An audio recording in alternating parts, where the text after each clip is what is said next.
At the beginning of the film, we see an apartment floor covered in terrible red stains. The action shifts to 3 months earlier. Emily drives to the prison in her car and goes through security. The young woman visits her husband Martin, who is currently in custody. Then Emily asks for a day off from work, because tomorrow her husband is finally being released from prison. When meeting him, she's a bit nervous that she didn't dress more elegantly. Martin finally returns home. The man tells her that in prison, he met a smart guy who might help them earn some money. He assures Emily that he'll get their life back on track. The fact is that in the past, Martin was quite wealthy, but ended up behind bars due to illegal activity on the financial market. That same night, Emily goes down to the parking garage and gets in her car. The young woman closes her eyes and drives deliberately straight into a wall at full speed, intending to take her own life. Emily is taken to the hospital, where a doctor approaches her. Jonathan tells her the insurance company is checking the brakes, but he wonders if Emily intentionally tried to harm herself. The psychiatrist watches her carefully. The young woman refuses to stay in the hospital, saying that Martin has just been released. Emily needs to find a job and she can't afford to be hospitalized. The young woman proposes a compromise. She'll attend regular sessions with Jonathan, as she's done therapy before. The doctor speaks with Martin and gives him a prescription for Emily. Jonathan explains that the pills should help her cope with sadness and emotional distress. The young woman begins taking the medication, but it makes her feel nauseous. Soon, during her session, Emily tells Jonathan about her childhood. She had dreamed of becoming a designer and moved to New York to study. It was during her studies that Emily met her future husband. Martin was very wealthy, and the young woman was fascinated by his courtship and attention. A year later, her husband was arrested and all of his assets were seized. Emily spiraled into depression and began working with a specialist. Jonathan contacts Emily's former therapist. Victoria tells him that Emily was simply desperate when she came to her. Jonathan consults with her about medication for Emily. Victoria suggests a new drug called Ablixa. Jonathan also learns that Emily lost her child after Martin was imprisoned. The psychiatrist prescribes her Zoloft. Soon after, Emily attends a party hosted by Martin's friends. There she suddenly feels unwell, and Martin takes her home. One day in the subway, Emily walks very close to the platform's edge. Despite the approaching train, she's ready to take another step, but a guard saves her. Meanwhile, Jonathan is at a cafe with his wife. Deirdre tries to talk to him about a job interview, but they're interrupted by Emily. The young woman is crying over what almost happened in the subway. Jonathan leaves his wife and speaks with his patient. Emily begs him to stop prescribing Zoloft as she's experiencing side effects. Jonathan agrees and suggests trying Ablixa instead. It starts to bear fruit. At first, Emily remains just as depressed, but with each passing day, she begins to improve. The young woman becomes cheerful and lively again.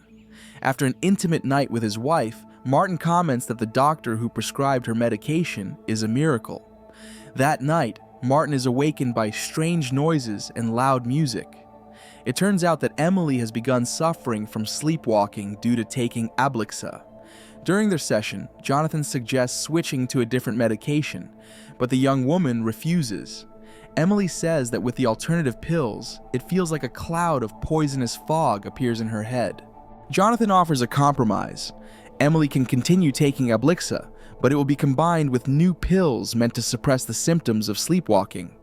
Emily starts the new treatment but soon feels her apathy returning. She feels strangely numb and falls asleep. Martin comes home and shares that he and a new business partner have already begun working on a startup. The husband heads to the kitchen and finds Emily, sleepwalking again during another episode, preparing dinner. When Martin touches her, Emily suddenly attacks him with a knife without even waking up. As a result, Emily's husband dies. The next morning, the police arrive at the young woman's house. Crying, Emily says she doesn't even remember what happened. The police notice no evidence of a break-in and detain the young woman. Emily refuses a lawyer, but earnestly asks to contact her doctor. Jonathan soon arrives at the police station and speaks with the investigators. The psychiatrist explains that Emily may have committed the crime while sleepwalking, as she has had such episodes before. One of the investigators reveals an unpleasant truth to Jonathan. In one scenario, Emily is found guilty and suffers the consequences. In another, the blame will fall on the psychiatrist who prescribed the wrong medication.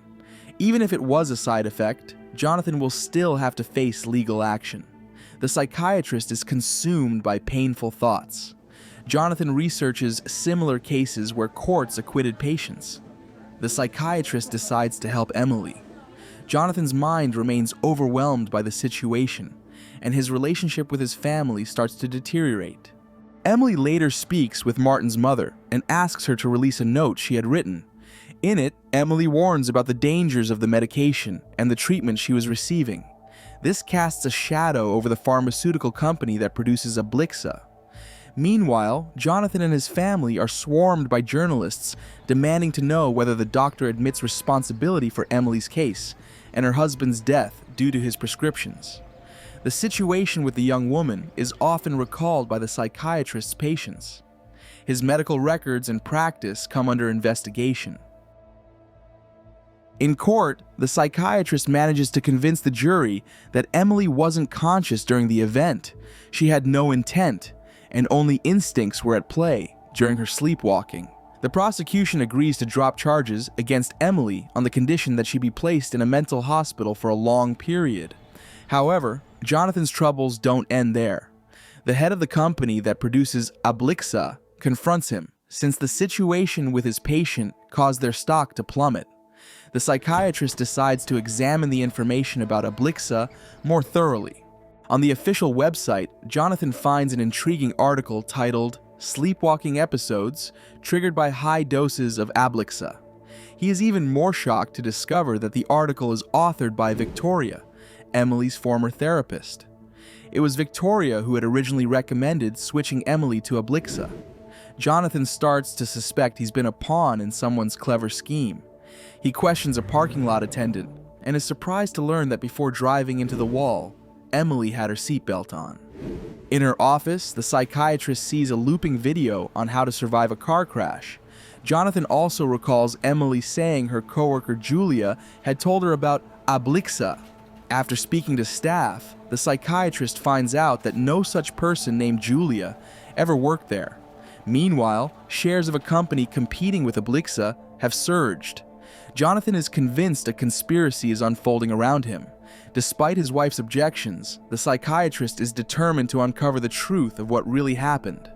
Jonathan realizes that both Emily and Victoria had indirectly persuaded him into prescribing Ablixa, even though he had never collaborated with that company.